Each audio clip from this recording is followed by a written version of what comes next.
Very peaceful here. Very nice, very. Very peaceful. And one of the things I always loved about living in Cora, you know.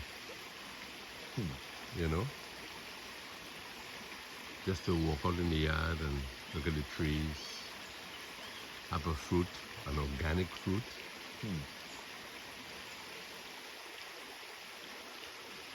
Is one of the easiest ways to become mindful. And Of course.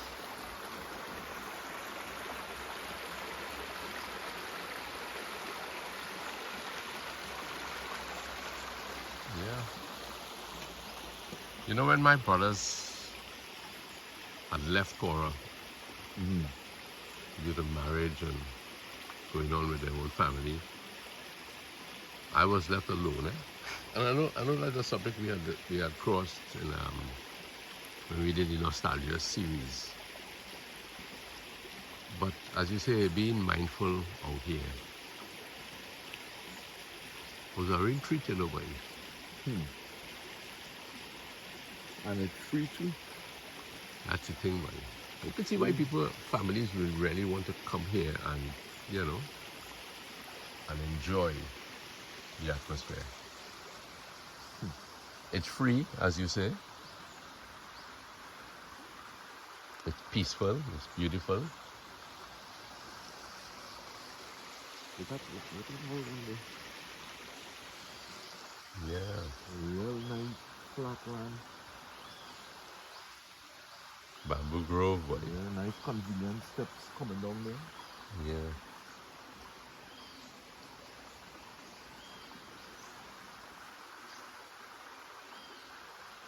Very, very therapeutic place.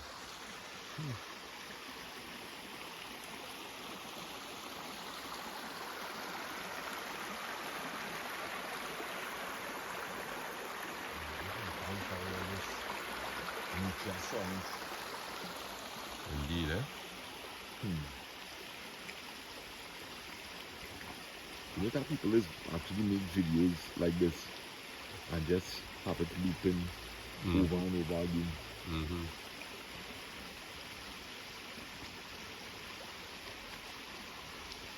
Remember when Uncle Carrie had he had these little videos. I don't know the video already, but you had the song of the gurgling water. Yes, yeah. You know, for people who, you know, could find it, as you said, therapeutic. Yeah. I remember, you know, when we used to go down to the old man's pool, what we call Batty's pool there, and you look down the river and you could see fellas walking up the bank, you know, maybe a couple or two, maybe a group of 4 or 5. And to think that we had that at our disposal. Yeah. You know? Excursions were a very popular thing. We used to call them excursions, where people will come up in a group on Saturday or Sunday, particularly the Sundays. Maybe 15, 20 of them. Yeah. And they all file down to the river. And here again, you had it at your disposal. Yeah. You know what I mean? Yeah. Yeah. Well, actually saw an iguana here, right? I haven't seen an iguana for a while, but yesterday I was riding up inside that car Yeah. and a booty ran across the road. Okay. Yeah, a small little fella. Okay. Small little fella. Real nice. And I was riding you know, Warren Road. Yes. Boy, I see 3 mongoose in one day. Yeah, if you want to see a mongoose, go down on Warren Road. Scuttling across the road. Running across. Shoo! Like motorbike. Okay. I say, what's the odds here that have you see a mongoose again? Yeah, boy. Now you see right around this bend here, if you walk very quietly, you could come across, it have otters here. Otters? Yeah. You're kidding? Yeah, seriously. It have otters here. But you have to be like extremely quiet. Right? And you're walking along that road across there. Yeah. Yeah. The first time I see Oh, that, I that's think really different. the road looping around there? This road looping back here and it's a back track going back to Pool 1. Pool 1. Yeah. Okay. Now you take a walk down? Where? Back up the road? Yeah, that way. Okay, sure. Yeah, man.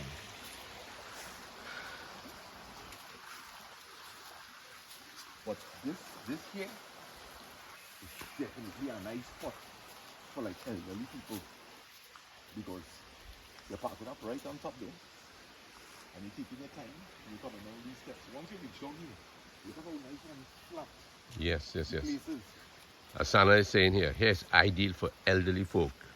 You have a good approach to the river here with the steps. If the forestry is responsible for this, forestry division, you all have been doing a great job. And you can see the gathering of the stones. You could imagine a pot there with some good curry in it. Yeah.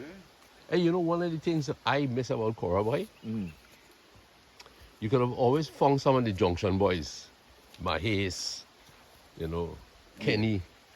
They're coming on here with their bag, the crocus bag, pot and everything in it. Yeah, I'm not again Shadow Benny again. They ain't even have to walk with Shadow Benny, Look at our Shadow Benny. Look at Shadow Benny here. Yeah. My goodness. Yeah, so them fellas walking with their pot and their rice. Yes, the rice. And they cut the bamboo. And the kitchen tita coming up the road. Yeah.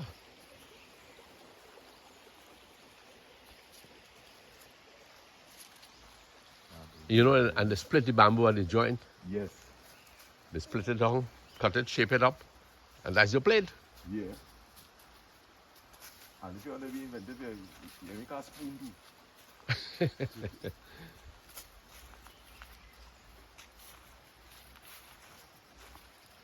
So this is in memory of all those who passed on but who used to frequent the river in the old days that we knew. And when you come across a little gathering like that, hey fellas, join me now, boy. I'm glad that culture still exists in many areas, Yeah. It's a culture that could be easily gobbled up with modern times, but It's a love, yeah, man, it's a real love.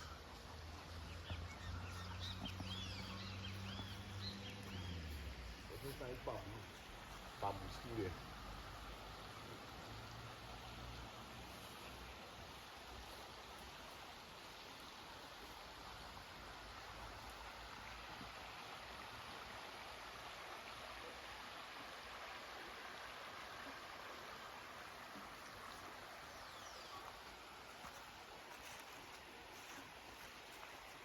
Good energy, buddy.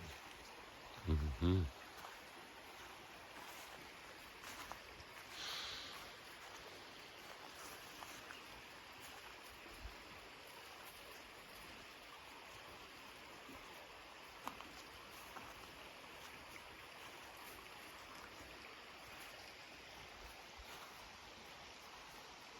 Yeah, very ideal for children too.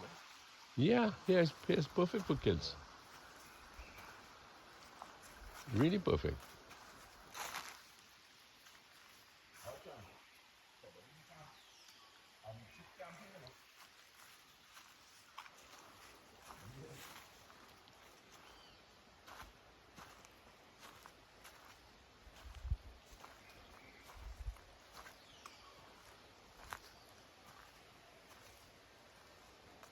These fellas are creative, much less. You could tell they didn't really come too prepared, They strip off our G clothes to tie this up together, What, George? That kitchen cloth, So probably some rain come down. Yes. Yeah. This probably yesterday. Well, I was here yesterday. This was here yesterday. It was here? Yeah, so probably over the weekend. Yeah, but Everybody must be hurdle underneath that. But some of the men in the wilderness would do this too, Yeah. in the old days. Human beings love to build things, Mm-hmm. Yeah, particularly, like little camping structures. Yeah. It's something built into man. Well, I guess that's how they moved from the cave. Yeah. A pomegranate tree. Is a pomegranate tree here? Yeah. Wow. You know who real good at identifying trees, boy? Ah. Suri. Who? Suri. Really? Well, she took after her daddy. Yeah. Sana, I think you do a good job with the flora and fauna, as they say. Huh? You do a good job of identifying things, you know. Yeah, yeah, yeah. Boy, since I small, I'm interested in trees, you know.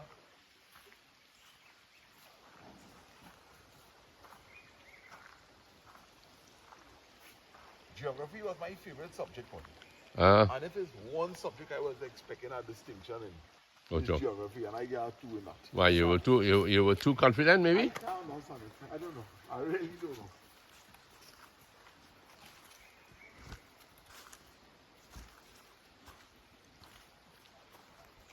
I really don't know what happened.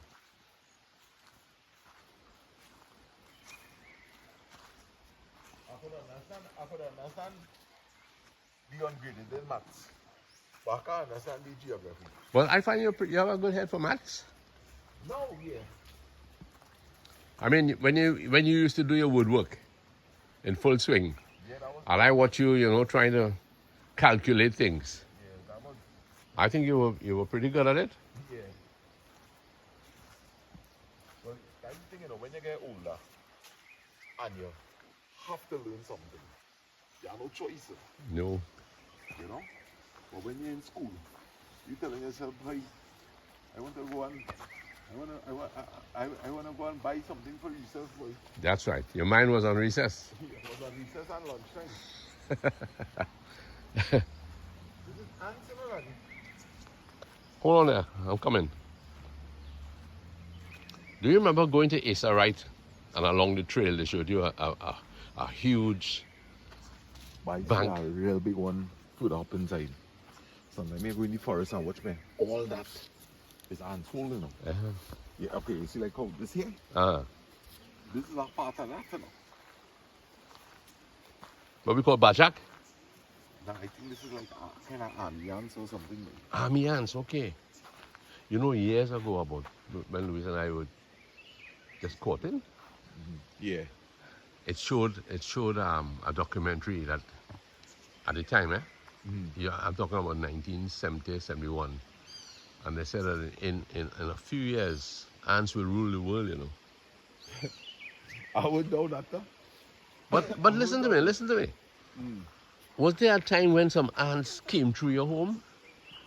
Yeah. Sometimes you get a vision, the same kind of army ants. Uh-huh. But they will just come through your house. It not stopping them, you know. You just have to let them take what they want, you know. But So they do wait. a good job, because anything in their pathway is centipede, scorpion. Uh-huh. Yeah, they're doing all of the walls and everything. But our old trick that Uncle Lucas showed me is to sprinkle sugar. And it is just this food that What to do? sprinkle brown sugar. We're in the home?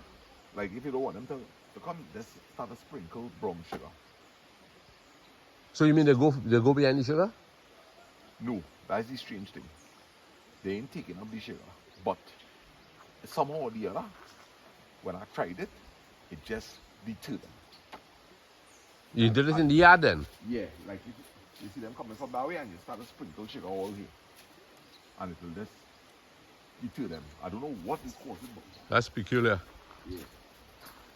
I don't know if it's because they're not really after sweet things. They're more after like little things like spiders and scorpions and things. Okay. So I don't know if it does something to their sense of smell. Mm-hmm. Yeah. Perhaps. But it hasn't happened within recent times, right? No. Well, Sana, this has been a real treat to walk with you Real nice, real nice. and to chat a little. Yeah. Something that, fathers could do with their sons, mothers with their daughters. Come out to the river, Have a nice time. have a nice time. A nice time is cooking and you know, being in the water together, chatting, leaving. As Sana said earlier, it's therapeutic. Very. Okay. Bushman. Yeah, man. Okay, fellas. Thank you. We out. So friends, we just came back from pool 2, where we had a remarkable outing. And I said to Lasana when we were down there, boy, I have a urge to eat a good roti. And of all things, when we swung for home down Dainsley Road, Lasana rides out and he shouts out, "I've got a roti for you from Sita." And here it is, friends. And it's a roti each, can you imagine? And here's Mama Lou in all her glory. And this is no 50-50. They say no 50-50. This is 100 by 100. Appetite for 100%. And then here is good old sorrel in the mix. So friends, you see, when we used to go to the river, and you come from the river, hold on a second there, Louise, don't get so excited. When we used to come from the river and mother had a plate of food, you know you could eat it because the river increases appetite. So fellas, Biting. you're just gonna have to guess how this thing goes. Thank you very much and take good care.